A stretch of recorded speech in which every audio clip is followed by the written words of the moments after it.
Hi guys, and welcome to the channel. Great to have you here. My name is Sam Evans and you're watching The Electric Singularity. As you can tell, I take this job very, very seriously. If you're new to the channel, welcome. And if you're not, welcome back. Guys, exciting news. Seriously, I want one of these cars. Why wouldn't you? They're cool. Okay, the 2022 Cupra Born electric hot hatch has just been revealed, and it's coming out very soon in Europe, hopefully soon in other countries. Now, I'm going to tell you why I want one of these cars and why I think this might be a better car than the Volkswagen ID3. Remember, it's very much based on the ID3. It's actually a very similar car, but I think it looks a bit better, and it may be a little bit cheaper. So, the Cupra Born is Cupra's take on the Volkswagen ID3, and it's just broken cover with up to 170 kilowatt and 540 kilometers of range on the top model. That kind of range is impressive. Now guys, if you don't already know, Cupra was a Spanish brand. It's technically still called a Spanish brand, but it's not really. It's owned by Volkswagen, and they're part now of the Volkswagen family. So they share parts, they share lots of things. Battery packs, motors, all that stuff. Now, this hatch has just been revealed, though because of emissions regulations in Europe, it will be sold there first. It makes a lot of sense. Obviously, the Volkswagen umbrella of brands are trying to save money, trying not to pay fines to Tesla in Europe because of their petrol fleet's emissions. So the more of these they sell in Europe, the less fines they pay in Europe. So unfortunately, we're not going to see it outside of Europe for quite some time. But remember, the more of these that are sold, the more that Volkswagen are going to know buyers want them. I believe they're going to sell really well. And what that's going to mean is the more they sell, the more that will amortize costs over the entire electric fleet of brands from Volkswagen. And basically, I believe over the long term, lower the price of all of their electric vehicles. Now, this Cupra Born was first shown to the public actually in March 2019 as the Seat L-Born concept. But it's been reborn as the Born, the Cupra Born, I should say, and it represents the Volkswagen Group-owned Spanish performance brand Cupra's first electric vehicle. It features sportier styling and more potent powertrains to differ from the Volkswagen ID3, with which it shares its MEB platform and much of its sheet metal. Obviously, this saves costs massively by using much of the same sheet metal, batteries, all kinds of things. In infotainment screens, interior parts, stalks, steering wheels, all these sorts of things. They use a huge amount of the same parts across brands in the Volkswagen Group, which obviously includes Audi as well. I think that's a really smart strategy. Cupra Born buyers will have a choice of battery and electric motor configurations, developing up to 170 kilowatt and offering up to a 540 kilometer WLTP driving range.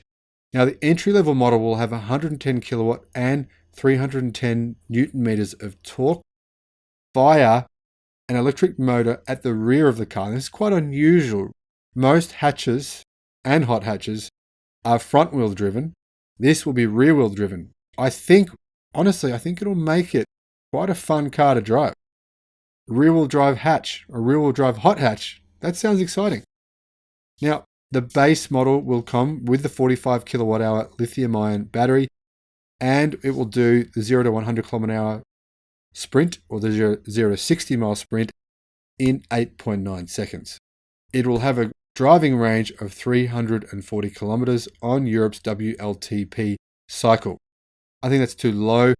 I think the sweet spot for an electric car is around 400 kilometers. But this, of course, depends on price. Where they price it will determine the kind of buyer that wants it. Honestly, if the price is lower than the ID3, I can see a lot of people going for that base model. Now, the mid-spec model It has a more potent 150 kilowatts, but the same amount of torque at 310 newton meters. It also is rear-wheel driven and has a 58 kilowatt hour battery pack, which will give you a 7-second time, so almost 2 seconds faster, 0 to 100 or 0 to 60. And it has, much more importantly than those figures, a 420 kilometer driving range, which I think is the kind of car that most people would want over the shorter range. 420 kilometers is pretty good range for most scenarios. I think it covers 99% of driving. So I think this mid-spec model is really the sweet spot. Now, buyers can opt for a Cupra exclusive e-Boost performance pack, which ups the electric motor's outputs to 170 kilowatt and the same 310 newton meters.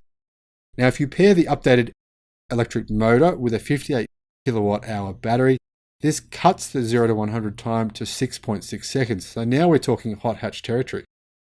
And it's four-wheel drive, though range remains at 420 kilometers. If you specify the long-range 77 kilowatt hour battery, this increases the maximum WLTP rated driving distance to a huge 540 kilometers. But it actually extends the 0 to 100 kilometer hour time, or 0 to 60 mile per hour time, down to 7 seconds. Now it's a little bit slow. It's 0.4 of a second slower to 60 miles an hour, because that battery pack weighs more than the 58 kilowatt hour battery pack. Now, this is a trade-off I think most people would be willing to take. Take the bigger battery pack, you get a huge range. 540 kilometers of range is awesome. So say for the average Australian, if you wanted to drive from Sydney to Melbourne or Melbourne to Sydney, that's where the majority of our population are. I just drove to Sydney on the weekend from Melbourne. It was around about an 850 kilometer trip. So I could have done that trip in this model and only had to charge once. To me, that would be the kind of car that I would want. Not only is it quick, it looks good. Obviously, these Volkswagen cars under this Volkswagen umbrella are well priced. You also have enough range to get you on a long road trip, only having to charge once, potentially twice if you want to go on a really big road trip. Now, to me, this means there is just no range anxiety. I don't see how this car with 540 kilometers of range would give you range anxiety. I really don't think it would. Now, Cupra has suggested that an even high performance version will come out with 245 kilowatt. Now, this will be based on the Volkswagen IDX concept, and as I've told you in that video, Volkswagen claim they're not going to make that car, which is a lie. I think it's a lie. I believe the IDX is actually the new Volkswagen ID3R, just without the carbon fiber. Same car, just without the crazy lightweight carbon fiber stuff. So anyway, we're going to see a hot hatch here from Cupra, and we're going to see a very similar car with the ID3 hot hatch as well. I think both of those models will come within the next 12 months. To be honest, that's going to bring a fair bit of excitement to electric cars. Let's still put this in context though, guys. Context here, Model 3 base model in the US costs $40,000.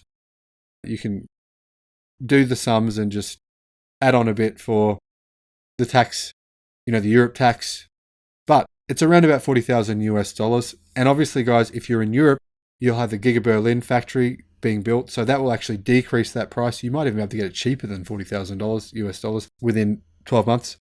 So, getting back to the Model 3, the base model does 0 to 60 or 0 to 100 kilometers an hour in 5.6 seconds, and you can pay $2,000 to reduce that down to 4 point something.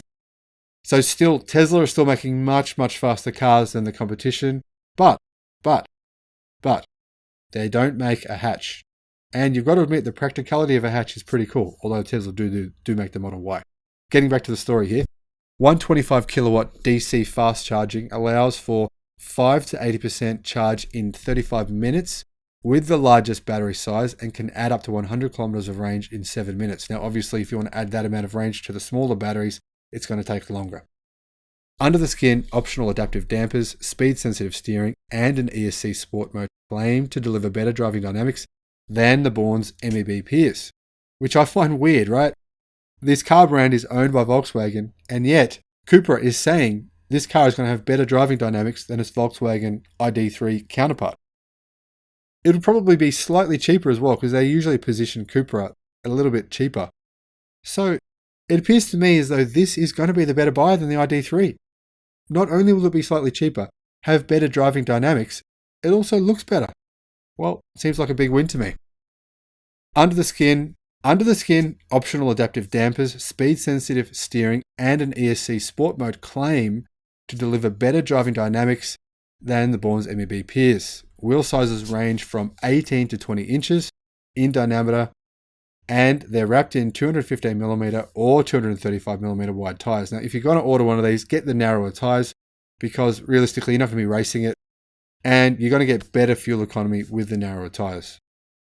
Now, on the styling front, the Born differentiates itself from the ID3, with which it shares much of its body with more aggressive front and rear styling. Looks better, guys, doesn't it? Don't you think?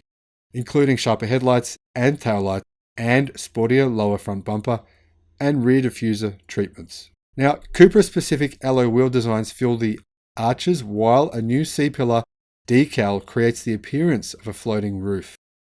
Inside, 12-inch infotainment screen sits in the center of the dashboard, up from the ID3's 10 inches, and drivers grip a new flat-bottom steering wheel with circular drive mode buttons.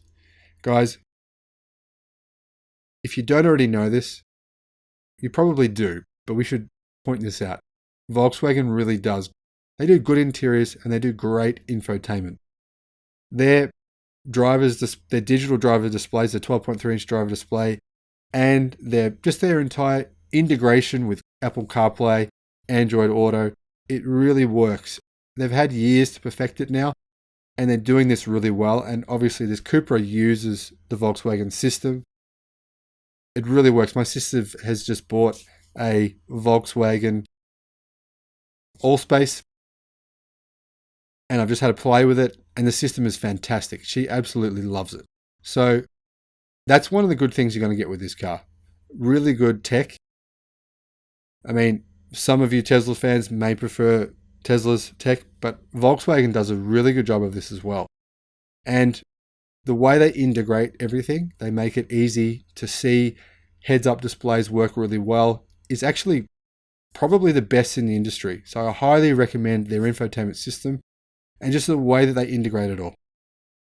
So front occupants will score available figure-hugging sports seats trimmed in dynamic suede, while copper accents feature throughout the cabin, including on the restyled dashboard and the center console.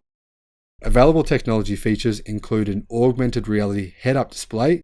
Like I said, those really work well. I love it. I love my heads-up display in my car. Wireless Apple CarPlay and Android Auto, a 9-speaker Beats sound system, support for a new My Cupra app, and wireless phone charging.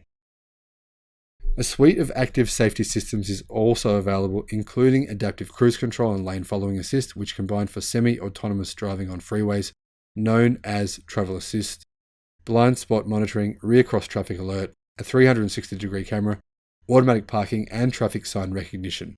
The 2022 Cupra Born will go on sale in the UK at the start of 2022, and obviously soon after in Europe as well. On the prospects of an Australian launch, guys, and New Zealand launch, well, a Volkswagen Group Australia spokesperson told us Born is highly desirable, but no guarantees can be made about EVs while markets with CO2 targets to hit are prioritised. Now, like I said, they're not going to sell it here until they're not paying any more fines in Europe. That might not be for a couple of years, unfortunately. Guys, thanks for watching. I'll see you on the next one. Bye-bye.